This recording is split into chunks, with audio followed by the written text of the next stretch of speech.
Welcome to GK current affairs point friends. I hope आप लोग अच्छे होंगे। तो very very good morning friends आप लोगों को। तो जैसा कि आप लोग जानते हैं कि डेली सुबह 9 बजे जीके का प्रैक्टिस सेट्स आता है।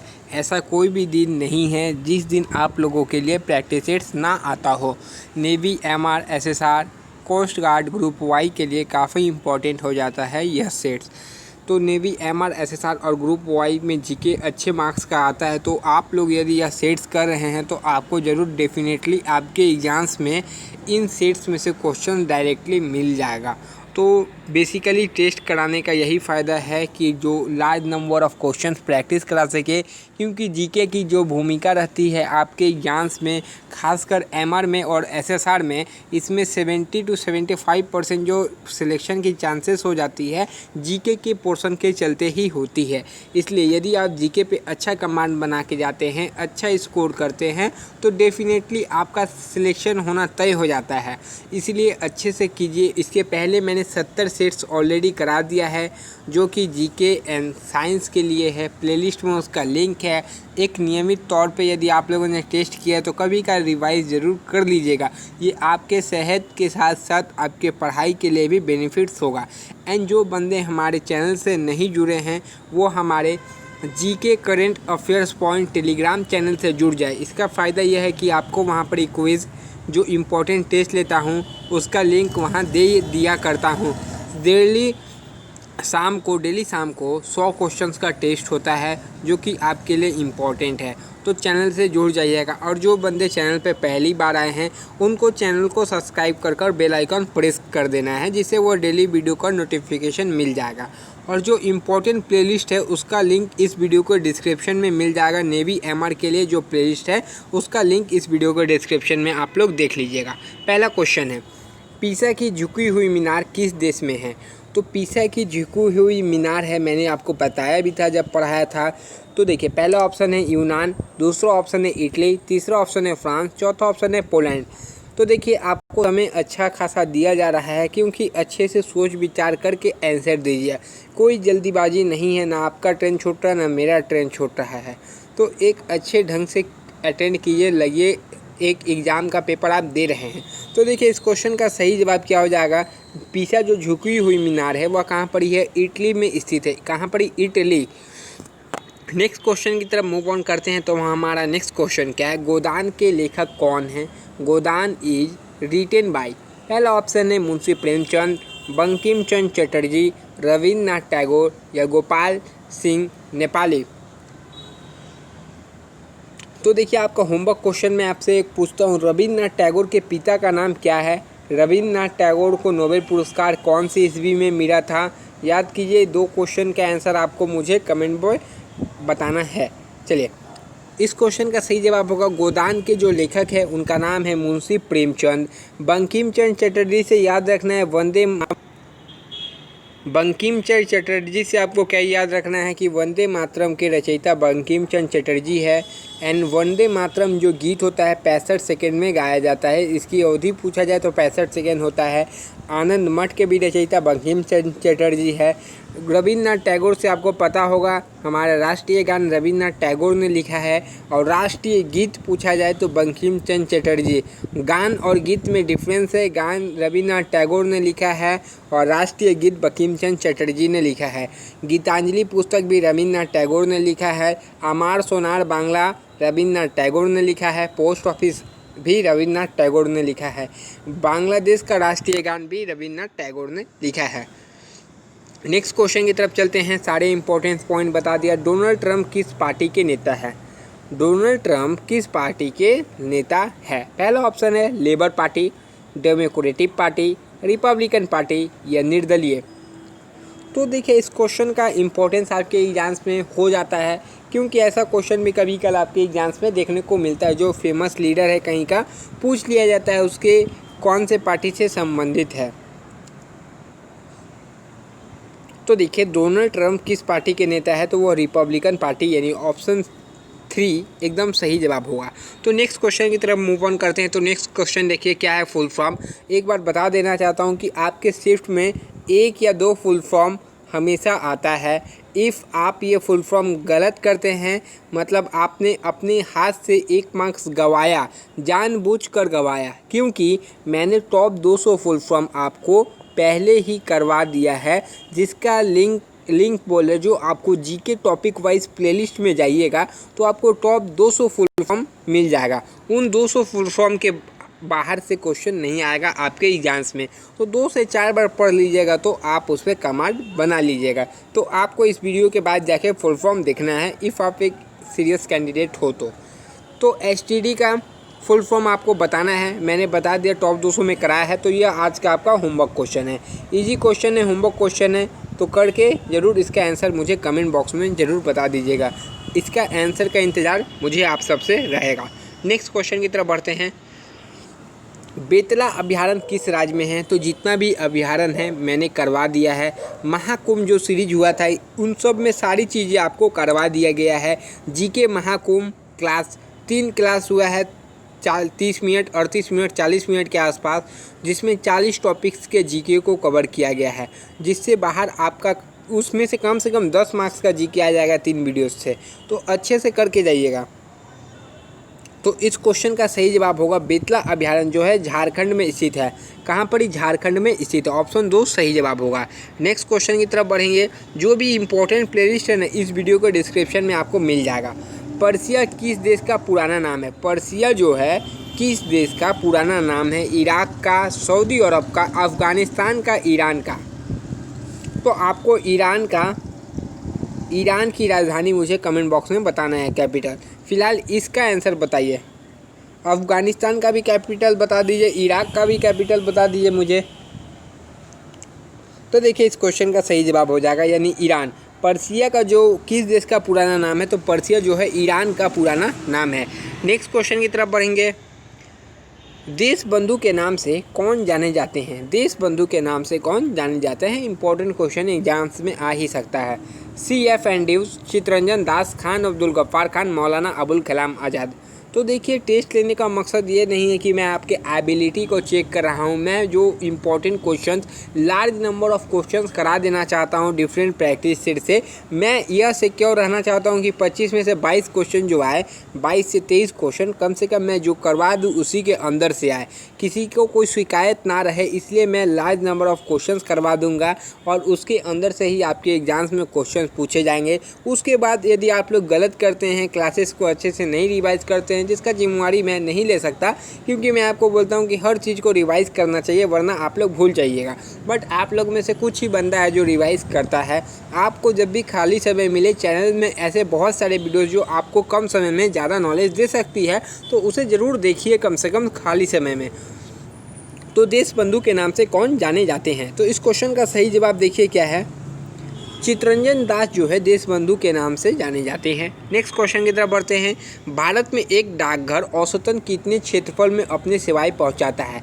मतलब एक जो डाकघर रहता है ना कि आपके एरिया की लिमिट रहता है उसका, कि इस एरिया तक का, इस आपका पोस्ट ऑफिस पूछा जाता है कभी भी कि आपका पोस्ट ऑफिस क्या है, तो डिफरेंट जगह का डिफरेंट पोस्ट ऑफिस रहता है, उसका एक अपना दायरा रहता है। तो वही दायरा पूछा है 62 किलोमीटर, 24.75, 21.22 या 12.78 किलोमीटर। तो देखिए इस क्वेश्चन का सही जवाब क्या हो जाएगा? तो 21.22 किलोमीटर प्रति वर्ग जो रहता है। नेक्स्ट क्वेश्चन की तरफ मूव ऑन करते हैं। हमारे नेक्स्ट क्वेश्चन क्या है देखिए। नेक्स्ट क्वेश्चन थोड़ा आपके लिए अच्छा क्वेश्चन है। संगीत क्षेत्र की पुरोधा अन्नपूर्णा देवी का, अन्नपूर्णा देवी जो है संगीत क्षेत्र की पुरोधा है अन्नपूर्णा देवी, उनका वास्तविक नाम यानी रियल नाम आपसे पूछा गया है। पहला ऑप्शन है गुलबदन बेगम, मुमताज महल, रोशन आरा खां या सुरैया। तो देखिए इस क्वेश्चन का सही जवाब भी आपको बताना है। ऐसे क्वेश्चन यदि आपको कुछ भी डाउट हो कोई भी क्वेश्चन में तो छोड़ दीजिए, स्किप करना भी सीखिए। 25 में से आपको 25 क्वेश्चन टिक नहीं करना है, कम से कम 22 से 23 क्वेश्चन करेक्ट करके टिक करना है। इसीलिए अच्छे से किया कीजिए। तो देखिए इस क्वेश्चन का सही जवाब हो जाएगा, क्या होगा? रोशन आरा खान जो है अन्नपूर्णा देवी का वास्तविक नाम है। नेक्स्ट क्वेश्चन की तरफ बढ़ते हैं। कौन सा क्रिकेट खिलाड़ी सुपर कैट के नाम से प्रसिद्ध था? सुपर कैट के नाम से कौन सा खिलाड़ी प्रसिद्ध था? एवन Weekes, Vivian Richards, Clive Lloyd या गस लोगी। तो देखिए ऐसा झटका मिलेगा आपको, आपके पेपर में झटका मिलेगा 2 से 3 क्वेश्चंस का, बट उस झटके को आपको सहना पड़ेगा। ऐसा नहीं है कि कोई भी बंदा 25 में 25 करके ले जाएगा। तो देखिए इस क्वेश्चन का सही जवाब हो जाए क्लाइव। क्लाइव को जो है सुपर कैट के नाम से जाना जाता है, क्लाइव लायड। नेक्स्ट क्वेश्चन की तरफ बढ़ते हैं। हिमाचल प्रदेश की स्थापना दिवस किस तारीख को मनाया जाता है? 7 जून को, 18 नवंबर को, 31 मई को, यानी 15 अप्रैल को। तो देखिए एक क्वेश्चन और बता सकता हूँ आपके एग्जाम्स में भी पूछा जा सकता है कि कंगना रनावत जो कि हाल ही में बहुत सुर्खियों में है, उनका जन्म निवास स्थान कौन सा है? तो हिमाचल प्रदेश है। याद रखिएगा कौन सा है? हिमाचल प्रदेश। तो इस क्वेश्चन का सही जवाब आपको बेसिकली बताना है। तो हिमाचल प्रदेश की स्थापना 15 अप्रैल को मनाया जाता है। नेक्स्ट क्वेश्चन की तरफ बढ़ते हैं। समाचार पत्र गार्जियन जो है किस शहर से निकलता है? देखिए इम्पोर्टेंट क्वेश्चन है, गार्जियन किस शहर से निकलता है। मैंने आपको सारे समाचार पत्र भी करा दिया है, इम्पोर्टेंट सारे एजेंसी का नाम भी करा दिया है, देश का विदेश का। तो आप लोगों ने महाकुंभ नहीं देखा तो बहुत चीज़ मिस कर दिए। इसका ऑप्शन है लंदन से, न्यूयॉर्क से, वाशिंगटन डीसी से या फिर पर्थ से। तो देखिए इस क्वेश्चन का बिल्कुल सही सटीक जवाब क्या हो जाएगा? यानी लंदन से। नेक्स्ट क्वेश्चन की तरफ बढ़ते हैं। हमारा नेक्स्ट क्वेश्चन क्या है? कैबिनेट मिशन में सदस्यों की संख्या कितनी थी? कैबिनेट मिशन में सदस्यों की संख्या कितनी थी? 2, 3, 4, 15। कैबिनेट मिशन में सदस्यों की संख्या कितनी थी? इस क्वेश्चन का सही जवाब क्या होना चाहिए? कैबिनेट मिशन में 3 जो सदस्यों की संख्या कितनी थी? 3 थी। नेक्स्ट क्वेश्चन की तरफ बढ़ते हैं। तो हमारा नेक्स्ट क्वेश्चन क्या है? महिलाओं का जीवन प्रत्याशा की दृष्टि से सर्वोपरि राज्य कौन सा है?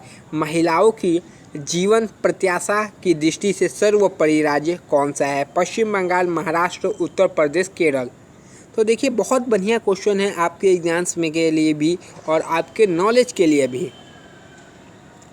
तो देखिए केरल जो है, केरल जो कि जीवन प्रत्याशा महिलाओं के लिए सर्वोपरि राज्य है। कौन? केरल।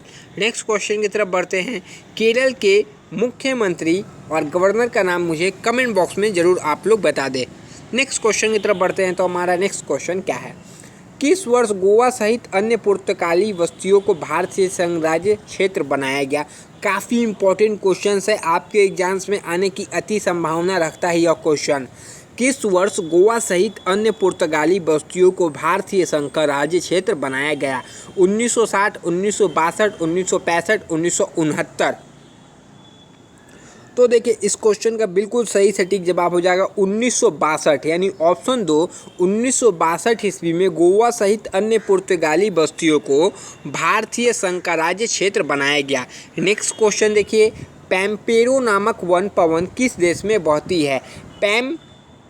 पैम्पेरो नामक पवन किस देश में बहती है? चीन, ब्राज़ील, अर्जेंटीना, चिली। तो इस टेस्ट में 25 में 25 लाना थोड़ा टफ है।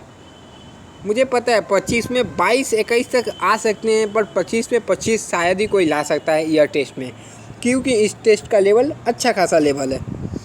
तो पैम्पेरो नामक पवन जो दिशा है अर्जेंटीना देश में बहती है। नेक्स्ट क्वेश्चन की तरफ बढ़ते हैं। अर्जेंटीना की राजधानी मुझे आप लोग कमेंट बॉक्स में बता दीजिए। सीमांत गांधी के नाम से किन्हें जाना जाता है? यदि आपने मेरा यही वीडियो अच्छे से देखा होगा तो आप इसका जवाब एकदम सही दीजिएगा। सरदार वल्लभ भाई पटेल, खान अब्दुल गफ्फार खान, मौलाना अबुल कलाम आज़ाद, डॉक्टर कोटनिस। तो सरदार वल्लभ भाई पटेल को नहीं कहा जाता है, सरदार वल्लभ भाई पटेल को लौह पुरुष कहा जाता है। कमेंट में बोलिए मत कि मैंने गलत किया। अभी देखिए खान अब्दुल गफ्फार खान को बोला जाता है सीमांत यानी फ्रंटियर गांधी के नाम से खान अब्दुल गफ्फार खान को जाना जाता है, और लौह पुरुष के नाम से सरदार वल्लभ भाई पटेल को जाना जाता है। इनके लिए स्टैचू ऑफ यूनिटी बनाया गया है गुजरात में, याद रखिएगा। 182 मीटर का है, जिसे डिजाइन रामजी सुतार ने किया है। नेक्स्ट क्वेश्चन की तरफ बढ़ते हैं। लाल प्रकाश किस चीज़ का प्रतीक है? लाल प्रकाश किस चीज़ का प्रतीक है? परिवार नियोजन, रक्तदान, खतरा या शक्ति।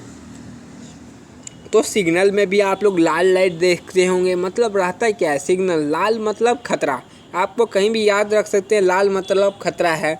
तो देखिए इसका सही जवाब हो जाएगा ऑप्शन 18 का 3, 18 का जो 3 होगा खतरा। नेक्स्ट क्वेश्चन की तरफ बढ़ते हैं। विश्व के 7 आश्चर्यों में से एक पिरामिड किस देश में है? आश्चर्य मतलब 7 अजूबों में से एक पिरामिड किस देश में स्थित है?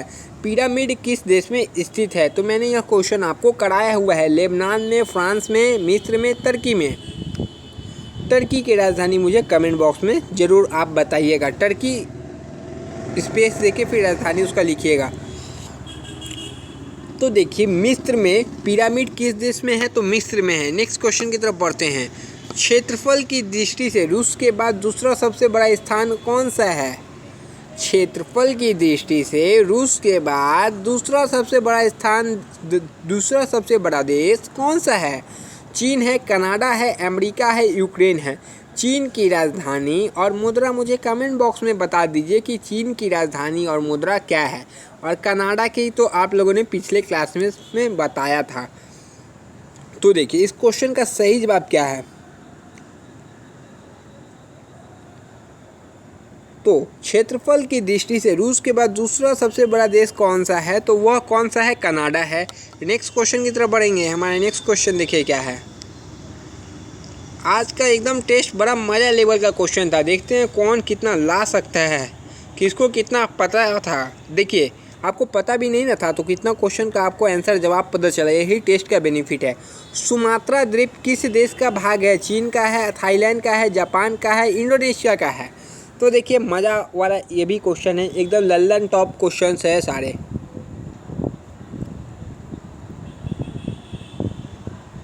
तो देखिए इंडोनेशिया में सुमात्रा द्वीप किस देश में स्थित है? तो इंडोनेशिया में स्थित है। नेक्स्ट क्वेश्चन की तरफ मूव ऑन करते हुए, गॉड ऑफ स्मॉल थिंग्स के लेखक कौन हैं? तो देखिए अभी तक में किताबों में पूछा जाने वाला सबसे ज़्यादा बार प्रश्न यही है, गॉड ऑफ स्मॉल थिंग के लेखक कौन है? इज रिटन बाय तस्लीम नसरीन, अरुंधति रॉय, विक्रम सेठ, सलमान रुश्दी। तो देखिए इस क्वेश्चन का बिल्कुल सही सटीक जवाब क्या होना चाहिए? गॉड ऑफ स्मॉल थिंग के लेखक अरुंधति रॉय है। कौन है? अरुंधति रॉय जो है गॉड ऑफ स्मॉल थिंग्स के लेखक है। नेक्स्ट क्वेश्चन की तरफ बढ़ते हैं। एशियाई खेल कितने वर्षों के बाद आयोजित किया गया था? आपका होमवर्क क्वेश्चन है कि एशियन गेम्स लिखिएगा, उसके बाद इसका आंसर दीजिएगा कि पहली बार एशियन गेम्स कब स्टार्ट हुआ था और कहाँ हुआ था। याद रखिए यह क्वेश्चन आपके एग्जाम्स में आया हुआ है, मैंने जो पूछा था पहली बार एशियन गेम्स कहाँ और कब हुआ था पहली बार, और इसका आंसर बताइए 2, 5, 4, 10। तो देखिए इस क्वेश्चन का सही जवाब क्या हो जाएगा? 4 इसका सही जवाब होगा। नेक्स्ट क्वेश्चन की तरफ बढ़ते हैं। हरियाणा की राजधानी क्या है? हिसार है, भद्रक है, करनाल है, चंडीगढ़ है। भारत के जितने भी राज्य हैं उनकी राजधानी ज़रूर याद कीजिए। आपके 9 सीट में से 3 से 4 सीट में भारत के अंदर की राजधानी ही आएगी। याद रखिए 3 से 4 सीट में पूछी जाएगी। मैं जो बोल रहा हूँ कम से कम उसे कॉपी में लिखिए, याद कीजिए। हरियाणा की राजधानी चंडीगढ़ है। ऑप्शन 4 इसका सही जवाब होगा। और आज का आखिरी क्वेश्चन, इस क्वेश्चन के बाद आपको मार्क्स बताना है कि मार्क्स कितना मिला, और जो क्वेश्चन आपसे पूछा गया उसका आंसर कमेंट बॉक्स में बताना है। ये सब काम आप ज़रूर कीजिए, डेली के एक्टिव रहिए कम से कम मेरे साथ, मुझे भी पता चले कौन बंदा एक्टिव है। और वीडियो कैसा लगा वो ज़रूर बताइएगा, टेस्ट भी कैसा लगा ज़रूर बताते जाइएगा, और अपने फ्रेंड्स में शेयर कीजिए जो इसकी तैयारी कर रहे हैं। किसी के हेल्प कीजिएगा तो भगवान भी आपके हेल्प ही करेंगे। कर्नाटक की राजकीय भाषा क्या है? तमिल है, मलयालम है, तेलुगु है, कन्नड़ है। तो चलिए इस क्वेश्चन का सही जवाब आपको बताया जाता है कन्नड़ जो है कर्नाटक की राजकीय भाषा है। कर्नाटक का कैपिटल क्या है? क्या आपको पता है? पता है तो मुझे कमेंट बॉक्स में बता दीजिए। आपका कमेंट बॉक्स इंतज़ार कर रहा है, और वीडियो को लाइक करते जाइएगा। जय हिंद। तो नेक्स्ट वीडियो में आपसे मिलते हैं। जय हिंद फ्रेंड्स।